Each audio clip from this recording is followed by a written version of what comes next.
ఇది వచ్చేతలకే screw driver అనమాట, electrical screw driver. ఇది స్విచ్ బోర్డులో వాటికి ఓపెన్ చేయడానికి స్క్రూ డ్రైవర్ టైం పడుతుందని చెప్పి ఇది నేను ఆన్లైన్లో బుక్ చేశాను. ఇది అమెజాన్లో బుక్ చేశాను.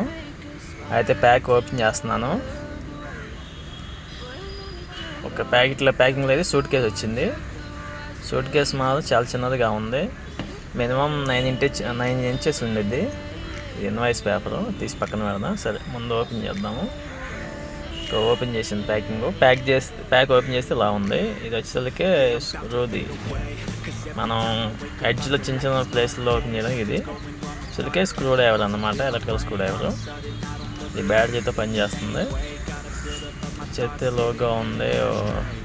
దీని మీద DC 4.2 వర్షన్ ఉంది. 250 RPM ఉంది. ఇది రొటేషన్ కంట్రోల్ వచ్చేసరికి ఎల్ఎంగ్ బిట్స్ అన్నమాట. ఎల్ఎంగ్ బిట్స్ కూడా మనం ఓపెన్ చేయొచ్చు. వచ్చేసరికి స్క్రూ డ్రైవర్ బిట్స్ అన్నమాట. అరౌండ్గా దగ్గర 10 ఉన్నాయి. ఇది ఛార్జర్ అన్నమాట. ఇది మనం USB ఛార్జర్ అన్నమాట. మనం ఏదన్నా కేబుల్ అటాచ్ చేసుకోవడానికి. వీళ్ళకే వుడ్ కన్నా మనం చక్కగా బిట్లు స్క్రూస్ చేయడానికి ఇది ఉపయోగిస్తాలి. ఇది అన్నమాట.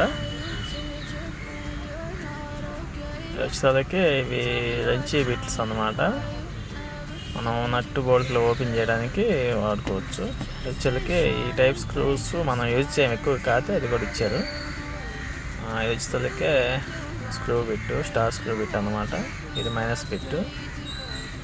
ఈ స్క్రూ డ్రైవర్ ఇది అన్ని ప్యాకింగ్లో ఏర్పడి వచ్చినాయి. తర్వాత చూద్దాము. ఇవి అన్నమాట టోటల్గా ప్యాకింగ్లో వచ్చింది. ఇదైతే బుక్ చేసాను. స్క్రూ డ్రైవర్ అంతవరకు అయితే బాగా చేయలేదు, ఎందుకంటే నేను టెస్టింగ్ చేశాను. అయితే టెస్టింగ్ చేసిన వీడియో అయితే నేను తీయలేదు, మర్చిపోయాను. ఈ స్క్రూ మిషన్ అటు ఇటు రన్ చేసాను. స్క్రూ ఫిట్టింగ్ చేసేటప్పుడు మాత్రం స్క్రూ టైట్నెస్ స్క్రూ సగమే దిగిపోతుంది. వుడ్కి అంత స్ట్రాంగ్ ఏం లేదు.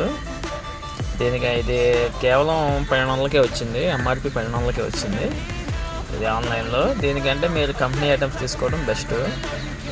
ఇది అంత వర్క్ ఏం కాలేదు. స్క్రూ ఫిట్టింగ్ నేను ఫిట్టింగ్ చేశాను. 2-3 స్క్రూలకి ఫిట్ చేశాను. ఫిట్ చేసిన తర్వాత ఫాల్ట్ అయిపోయింది, అంటే వర్క్ చేయట్లేదు. లైట్ అయితే తిరుగుతుంది కానీ వర్క్ అయితే చేయట్లేదు. అందువల్ల నేను ఈ స్క్రూ డ్రైవర్ నేను తీసుకోవద్దని మీకు సజెషన్ చెబుతున్నాను.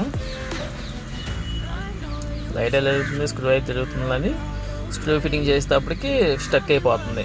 అంటే లోపల ఏదో బోర్డు ఆగిపోతున్నట్టుంది. కంప్లైంట్ ఉంది దీనికి, రిపేరు. ఇదైతే రివర్స్ ఫార్వర్డ్. ఈ స్విచ్ స్క్రూ అయితే తిరుగుతుంది, కాకపోతే లోడ్ పడ్డప్పుడు మాత్రం ఆగిపోతుంది. ఇది వేస్ట్ నాకు తెలిసి, అంతవరకు అయితే బాగా చేయట్లేదు.